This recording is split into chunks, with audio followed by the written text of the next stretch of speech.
pada saat pemeriksaan itu nggak ada pemeriksaan tertutup. Apa? Kita pengennya Bukan saya masih demo. kita semua anggota di lapangan, aparat Buktinya kemana? tinggal bawa BPA dan rincian anggaran tinggal kita anggota semua tinggal jawab ya atau tidak. Apabila terbukti kan itu tinggal coba aja tuh pimpinannya. Ya saya mau konsultasi hukum aja sama Bang James mengenai keviralan Mobil 1000 masih perawatan gak bisa dipakai Pak. Mobil unit 8000 sekarang lagi diusahakan anak-anak untuk isi air karena nggak bisa nyedot. yang tidak Kalau memadai lah istilahnya, dari segi perawatan juga itu udah bertahun-tahun gitu alatnya, sedangkan kan di Kota Depok itu ada anggarannya sendiri tuh tiap tahun. Iya tiap tahun di instansi daftar. dibilang Kita Bapak kalau misalnya ngajuin butuh barang bantuan kan UPT itu lain. sulit. itu terhambat Pak. Apa saja sih bisa dirinci alat-alatnya itu yang dibilang sudah tidak layak? Kalau dibilang banyak sih Mbak, gitu banyak kan, kemarin udah banyak liputan juga di kantor teman-teman media. Jadi terhambat. Kenapa Jadi lama makan teman-teman waktu. media saya Akhirnya satu gereja habis Pak. bicara gitu, ya sekaligus Yang teman-teman pada media awalnya juga harusnya bisa lihat gitu fakta lapangan. Mungkin bisa kami selamatkan Pak. Gitu, dan tidak rekayasa gitu. Oke. Alasannya kenapa alat itu tidak istilahnya tidak lebih diperbaiki lagi mungkin. Biasanya kan kalau dari dinas pemerintahan itu kan selalu ada uang untuk tahunannya ya kan, untuk pemeliharaan alat atau mungkin untuk pembelian alat. Ya, itu dia yang saya pertanyakan seperti itu Mbak. Jadi istilahnya kita juga bertanya-tanya, kalau dibilang kita sudah laporan sesuai SOP.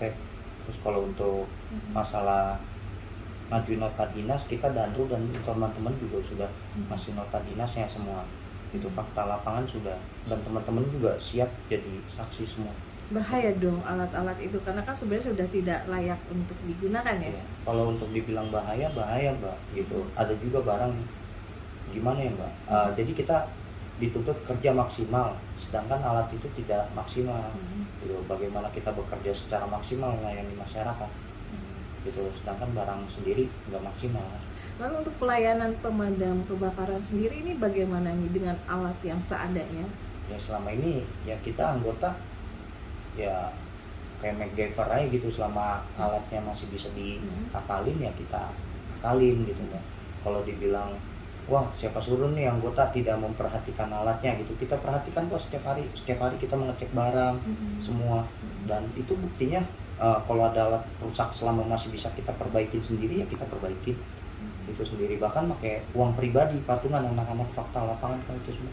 Kenapa harus pakai uang pribadi? Itu kan pasti ada dana anggarannya. Nah itu dia Mbak, itu kita pertanyakan seperti itu gitu. Kadang kan kalau pejabat sendiri ngomongnya butuh SOP apa segala macam gitu, lama, tapi kan laporan ke masyarakat kan masyarakat nggak tahu itu. Yang penting telepon pemadam kita nyampe ke TKP. Masa kita pas masyarakat telepon kita bilang tunggu dulu Mbak, nggak ada alat, kan pasti kita digamparin sama warga Mbak.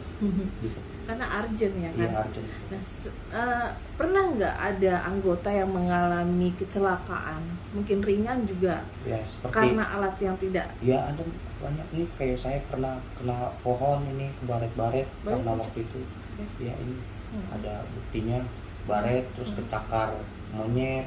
Kenapa? Karena memang alat-alat kayak misalnya untuk nangkep monyet liar gitu seperti jaring kita tidak diadakan Mbak. Terus juga kalau misalnya sensor kemarin kan kita sensor itu nggak ada ya Mbak, sedangkan sampai warga nyamperin ke kantor gitu, sedangkan ada korban tertimpa. Ya istilahnya kita angkatnya beramai-ramai semua teman gitu, yang mungkin korban selamat dulu gitu. Nah, kira-kira ini sudah berlangsung berapa lama dengan kondisi alat yang tidak baik ini, tidak layak? Kalau dibilang berapa lama ya cukup lama lah Mbak gitu. 5 tahun lebih?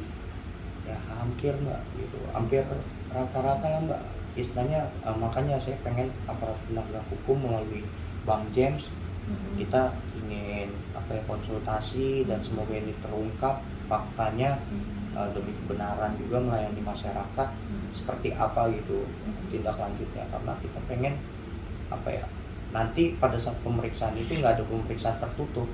Kita pengennya itu terbuka, barisin kita semua anggota di lapangan, aparat penegak hukum tinggal bawa DPA dan rincian anggaran, tinggal kita anggota semua tinggal jawab ya atau tidak. Apabila terbukti kan itu tinggal comot aja itu pimpinannya, seperti itu. Oke, Bang James nih, Ya. Sudah mendengar nih keluh kesah dari Sandi. Tanggapan abang nih bagaimana nih? Ya, saya yang pertama apresiasi ya kepada Sandi ini yang berani sekali dengan suara lantang membongkar kebusukan kebobrokan yang ada di instansi ini. Pantas kita apresiasi. Ketika ada satu figur yang memang kritis terhadap instansinya, jangan dianggap itu musuh. Ini masukan juga buat pimpinan-pimpinan dinas-dinas dimanapun, ya, karena itu kan menggunakan anggaran negara. Jadi Sandi datang ke sini, saya juga kaget. Tiba-tiba entah dapat telepon saya dari mana, bang, bisa nggak main ke kantor? Siapa nih? Sandi yang itu viral di masalah damkar yang di Depok. Saya langsung buka dong, searching kan. Wih, saya lihat kebetulan ada marganya. Saya tanya, ada teman saya di situ, marganya putar-putar. Kenal nggak nama ini?